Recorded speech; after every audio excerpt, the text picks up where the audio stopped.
Coucou mes sorcières, aujourd'hui je vous retrouve avec un nouveau livre à vous présenter. Et ça, c'est un livre, je l'attendais pas à la base parce que il n'était pas annoncé en sortie. Parce que vous savez que nous, influenceurs, on a une banque de données où on voit les sorties qui arrivent. Et celui-là n'était pas annoncé. Et puis, en regardant mes réseaux sociaux, je suis évidemment avec un très grand intérêt Stéphanie Ribeiro, qui est graine de sorcière sur Instagram. Et elle nous a montré ce magnifique ouvrage, cette belle couverture.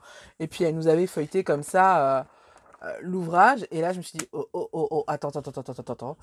C'était pas prévu. Moi, j'avais déjà précommandé le traité des arts divinatoires aux mêmes éditions, enfin aux éditions Secrets d'Étoiles, qui est une maison d'édition qui appartient à Rustica Édition. Et puis quand j'ai vu que celui-là sortait, bah, j'ai dû faire un choix parce que j'avais plus de sous. Donc bah, le choix était vite fait. Parce que j'adore Graines de sorcière. C'est l'une de mes autrices préférées, vraiment, mais vraiment quoi. Il n'y avait pas de litige là-dessus quoi en fait. Donc j'ai pris celui-là. Et bah, je vous le présente aujourd'hui. Alors, on est sur une couverture souple, comme d'habitude chez la maison d'édition Secret d'Étoile, c'est sûr. Mais Rustica, non, des fois ils font du dur, mais elles, ils font. Avec celui-là, ils ont fait quelque chose de souple.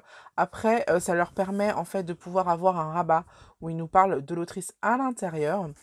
Et puis derrière, on a ça et on a un petit rappel des symboles qu'elle utilise dans ce livre-là. Et en fait, ça nous permet également de marquer des pages.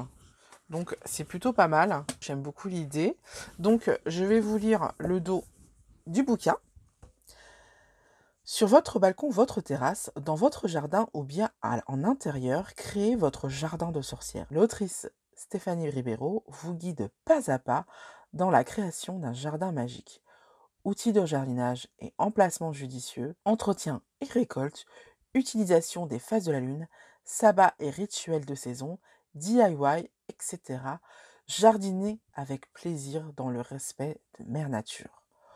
Au gré de vos envies, passez de l'herbularium, excusez-moi, à l'ortus, en passant par le viridium. Vous verrez ce que ça veut dire dans le livre, hein, mais en fait, elle utilise des noms à l'ancienne pour parler de l'herbier, enfin pas de l'herbier, mais des herbes aromatiques. Ça va être plutôt les plantes de sorcières. Et le viridium, ça va être plutôt le potager et le verger. Découvrez 85 plantes magiques, celles qui soignent, celles qui nourrissent, celles qui possèdent de mystérieux pouvoirs, mais aussi celles qui se révèlent dangereux. Oui, attention, hein. Enfin, distillez un peu de votre magie dans ce lieu qui est maintenant votre jardin de sorcière.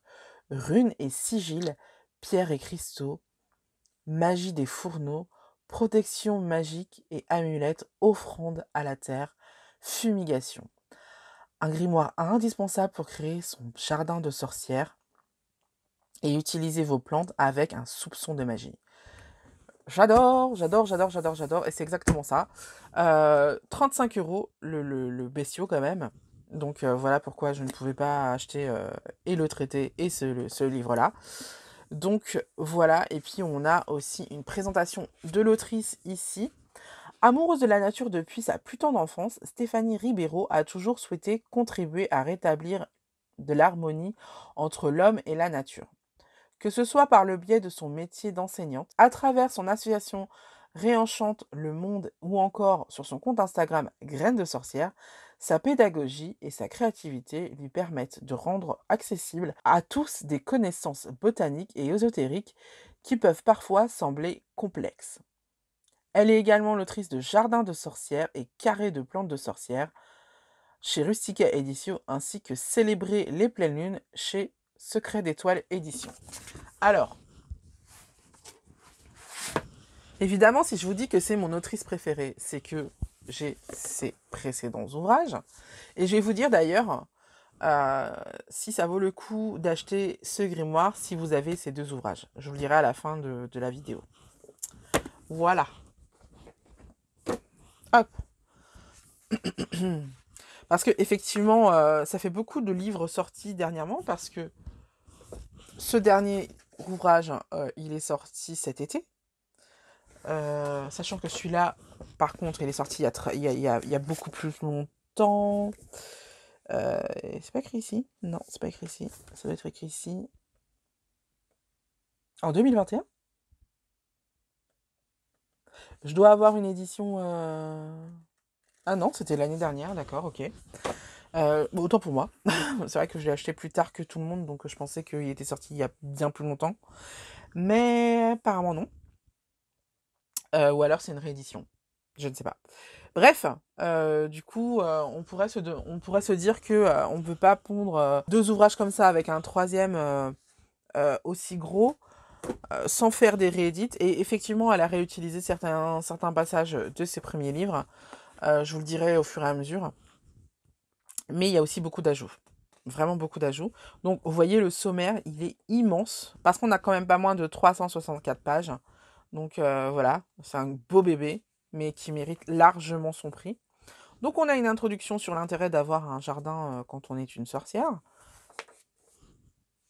Et là, on va nous expliquer comment avoir un jardin de sorcière avec la petite histoire. Ça, c'est typiquement le début de celui-ci. Dans un appartement, avec un balcon, soit balcon. Donc, c'est possible aussi d'avoir un jardin de sorcière chez soi. Hein. Un carré balcon, mode d'emploi. Donc, ça, super intéressant. J'ai l'impression que cette partie-là est plus étoffée que... Alors, on va vérifier que dans le...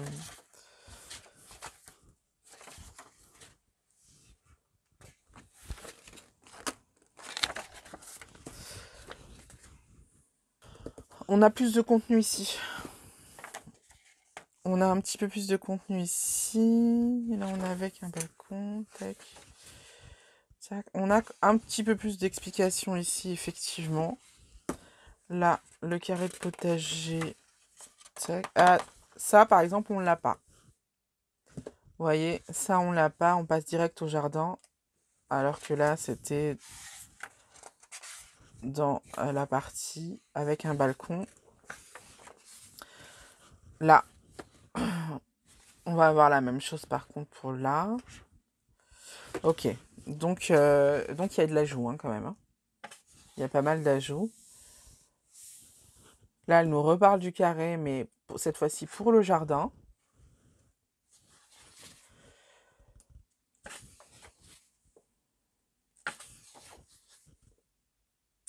Elle nous parle des outils, comme elle nous en parlait ici aussi. Voilà, c'est les mêmes illus.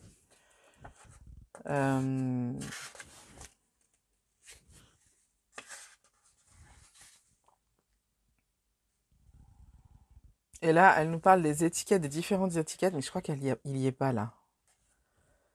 Ah si, si, on en a un. On a une... En fait, là, on a plusieurs illustrations. Mais là, on n'en a qu'une, mais elle nous explique quand même aussi comment faire des étiquettes, quoi. Le compost, la base, j'ai envie de te dire. Ok.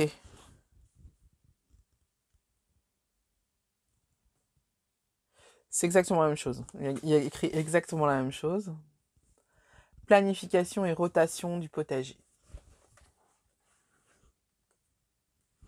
Et bah là, ouais, là, elle va nous dire une graine de sorcière au jardin. Jardiner selon la lune. Donc là, vous voyez, là, il y a plus de choses. Parce que là, elle va nous expliquer l'intérêt de planifier. Bah, on comprend tout de suite hein, l'intérêt de planifier son jardin. Est-ce que vous voyez assez? Ouais, normalement, vous voyez assez. Hein. Donc, l'intérêt de planifier son jardin, et normalement, vous voyez assez. Hein. Vous le comprenez parce que on va pas planter la même chose à la même période et puis s'en désintéresser, par exemple, en hiver. Donc voilà, elle nous apprend à vraiment s'interroger sur ce qu'on veut avoir dans notre jardin et comment avoir le jardin le plus fourni et le plus rentable en fait en gros.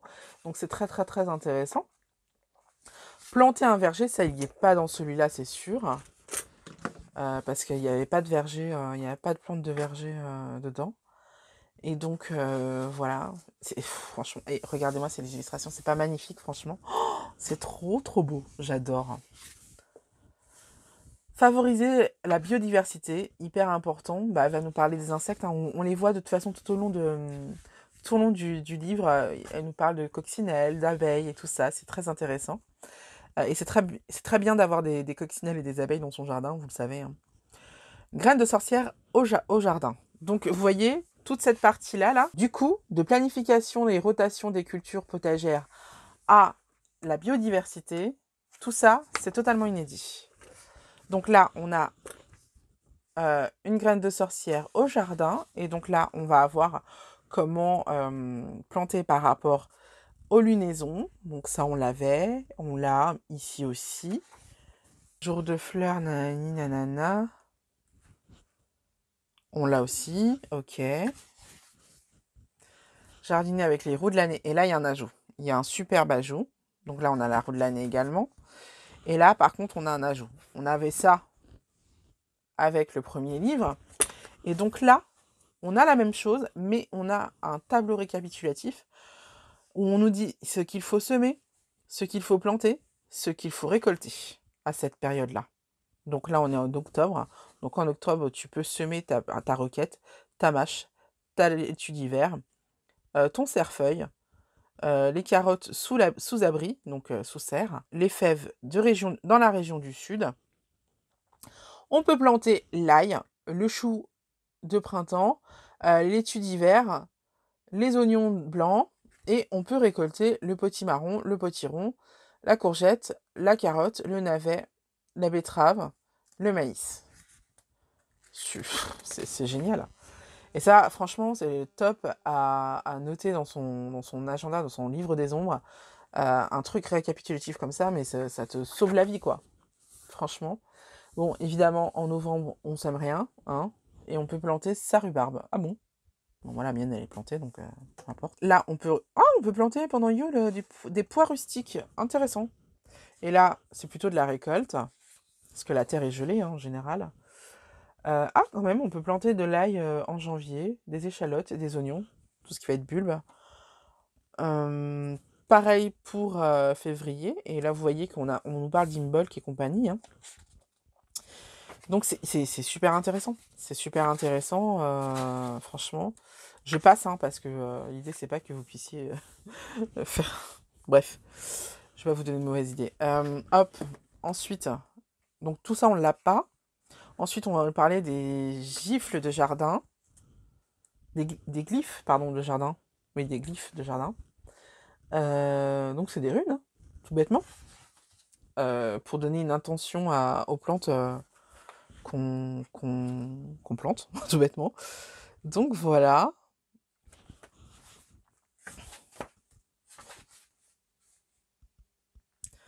Donc non, là on a les runes de sorcière. Attendez.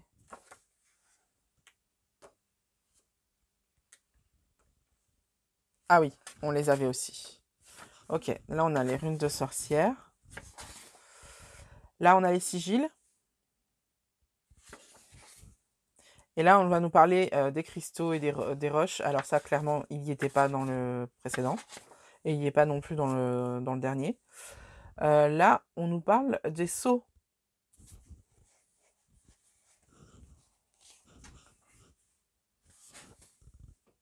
Ah, c'est dommage qu'on n'a pas de titre parce que du coup on sait pas ce que c'est. Mais bon, c'est les sceaux quoi. Top de David. Le culte de la déesse mère du jardin. Est-ce qu'on l'a ici? Il me semble pas. Non, on l'a pas. Ça c'est nouveau aussi, c'est inédit. L'esprit de la nature, c'est pareil, c'est inédit. C'est trop bien. Je suis amoureuse de ce livre, hein. Sortilège et rituel du jardin, sans là.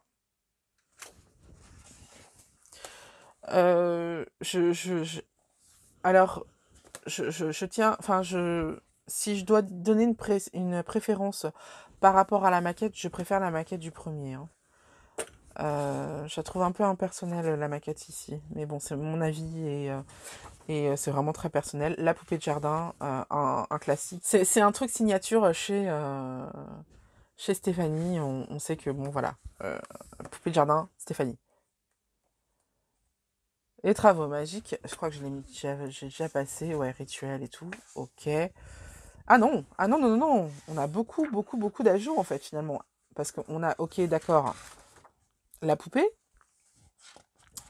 mais dans le premier livre, ça s'arrête là. Donc on a plein d'ajouts, ok, et les travaux magiques. Ça c'est pareil. Il doit y avoir il doit y avoir des explications en plus, hein, parce que c'est beaucoup plus petit. Ouais, ouais.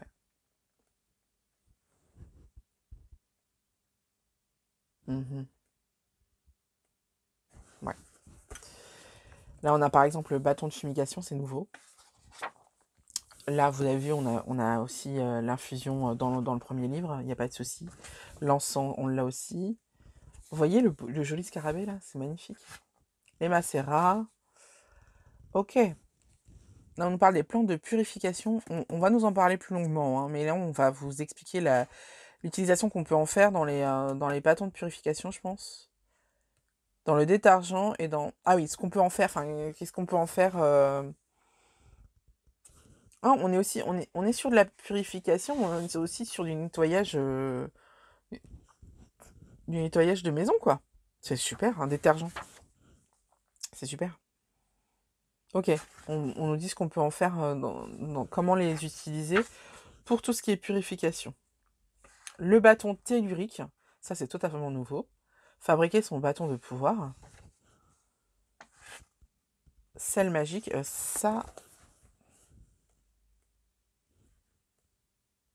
ça c'est nouveau aussi.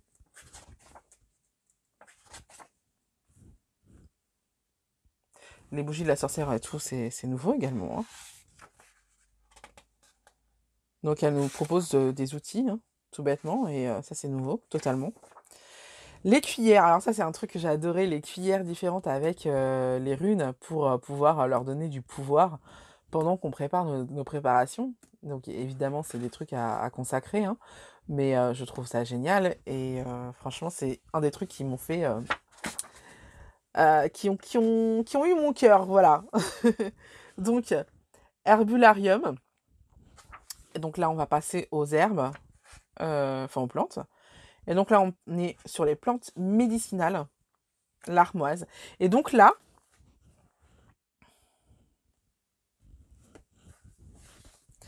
ah, vous voyez déjà, on a changé l'illustration parce que c'est vrai qu'on ne pouvait pas se faire vraiment une idée. Là, on a une illustration beaucoup mieux aboutie. Et puis, on change. Hop, je prends. Parce que c'est un peu ce qui m'avait laissé sur ma faim dans ce livre-là. Il y a beaucoup de trucs super intéressants dans ce livre-ci, dans le deuxième. Mais je vais vous donner une plante au hasard. Ce que j'aimais moins, par exemple, sur ce livre-là, c'est que on a les conseils. Évidemment, on a les conseils pour les conseils botaniques. On a la présentation de la plante, on a les propriétés thérapeutiques et les pouvoirs magiques. Mais on n'avait pas, comme c'est le cas ici, et comme ce sera le cas là, le petit conseil de travaux magiques à faire avec la plante, ce que je trouvais vachement sympa. Donc j'aime beaucoup, je préfère ça, qui se réfère énormément à son premier livre en fait. Voilà. Donc je vais pas vous montrer toutes les plantes parce que voilà. Je vais vous montrer juste le fait que dans chaque plante en fait, vous allez avoir un sigil. C'est cool, hein. Vous allez avoir un sigil, une planète et un ou plusieurs éléments. Et une ou plusieurs planètes d'ailleurs. Et je vais vous montrer les différents types de plantes. Donc on a plantes de sorcière. Là c'était plantes médicinales au début. Là c'est plantes de sorcière.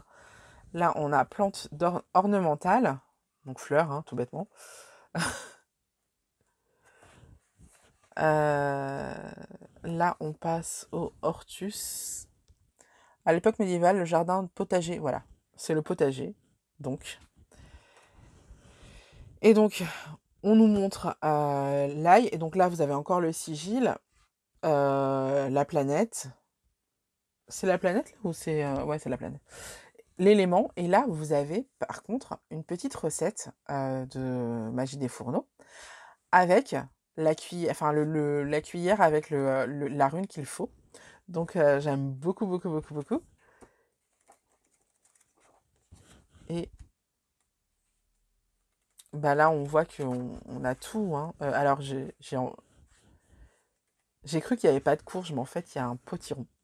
Pour celles qui cherchent à courge, il n'est pas dans courge, il est à potiron. Euh, voilà. Le verger, donc. Et c'est pareil, on a le sigil, la planète, l'élément et la rune. Super cool, j'adore. Et puis on a les annexes pour changer à la fin. On finit avec le sureau, qui a énormément d'éléments et de planètes. D'accord, intéressant. Oui, c'est logique, tu me diras. Donc, on finit avec les annexes. Et ce que j'adore, c'est le tableau des correspondances à la fin qui récapitule tout ce qu'elle dit. Voilà. Donc ça, je trouve ça cool. Ah, c'est dommage. Alors, je trouvais ça génial. C'est typiquement le genre de truc que je vais mettre dans mon livre des ombres. Par contre, je vais ajouter des colonnes pour mettre quand il faut les semer ou les planter et quand récolter. Voilà, je trouve ça très important. Comme ça, tu vois, dans ton livre des ombres, tu as tout ce dont tu as besoin. Et vous avez vu quand c'est toxique, c'est noté. Hein.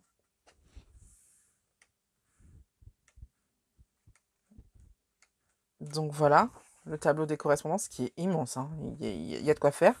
Et on a un glossaire à la fin. Donc ça, c'est aussi hyper intéressant pour pouvoir s'y retrouver parce que bon, il y a quand même 364 pages. Donc voilà, et on a un index. Voilà pour ce livre qui, franchement, c'est une tuerie. C'est une tuerie, c'est une tuerie. Donc, si vous avez ce livre-ci et ce livre-là, est-ce que vous avez besoin de ce livre? Absolument. Absolument, parce qu'il y a plein d'ajouts, il y a plein de choses qui sont inédites dans ces livres-là. Par contre, si vous avez celui-là, je vous conseille pas d'acheter ces deux-là. Ça sert à rien, parce que, en fait, c'est ces deux-là en mieux, tout bêtement, ce livre. Donc, voilà. Si je peux vous donner un conseil, s'il y a un livre que vous voulez acheter de Stéphanie Ribeiro, c'est celui-ci et pas un autre. Voilà. C'est tout pour aujourd'hui. J'espère que la vidéo vous aura plu. N'hésitez pas à me suivre sur Instagram pour participer à mon concours de fin d'année. Parce que je vais mettre des trucs à gagner à la fin de l'année pour le calendrier de l'Avent. Et donc, si vous voulez participer, c'est là-bas que ça va se passer. Donc, suivez-moi dès à présent. Du coup, je vous laisse et je vous fais des bisous. Bye bye.